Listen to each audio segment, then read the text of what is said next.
Nahiya ko mga angas ko sa mga pinagagawa natin noong mga panahon na yon.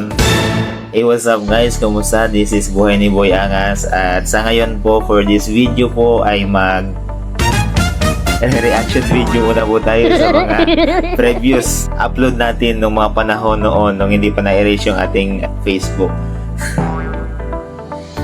Papanoorin natin kung ano yung mga ginagawa ko noon 2022. Yan, balik tayo sa 2022.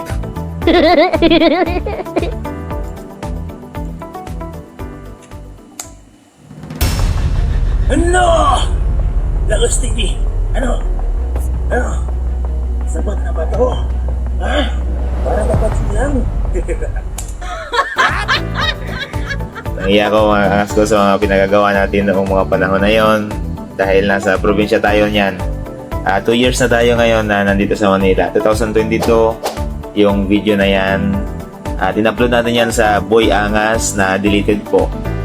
Yung page natin deleted na, kaya hindi nyo na yan makikita, kaya nire-upload na lang natin. Ano? Ganito yung exercise Yeah. napakatindi. Sinamang ko lahat. Ikaw Romboya, ikaw Boss Ariel TV, ikaw Haring Bangis. Okay? Yan yung mga panahon na naghahamon tayo para lang mapansin ng The Battle of the YouTuber. Lahat ginagawa natin. Kahit yung isa na yan, mga nakakatakot yan, talagang ginawa lang natin.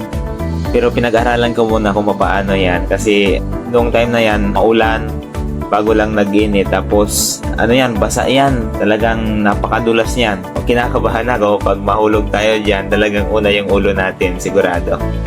Ay, mga luntayaw, brothers. Pinahamon ko kayo. Wala akong inurungan sa Battle of the YouTubers. Ano? Matakot na kayo.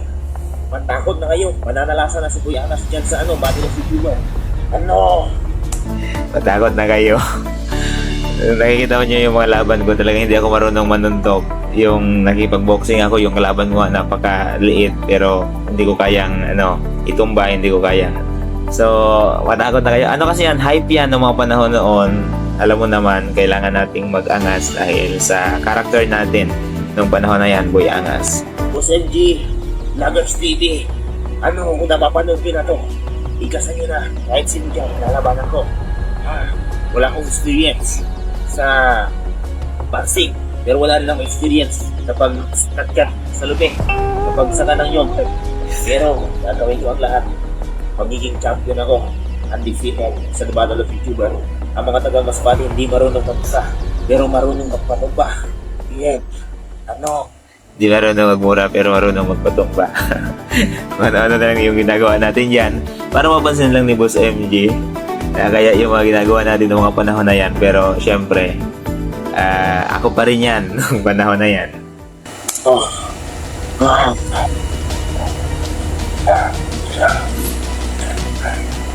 So yun mga kaangas ko, napanood natin yung mga pinagagawa natin nung 2 years ago. So ngayon ay syempre nagbago na tayo.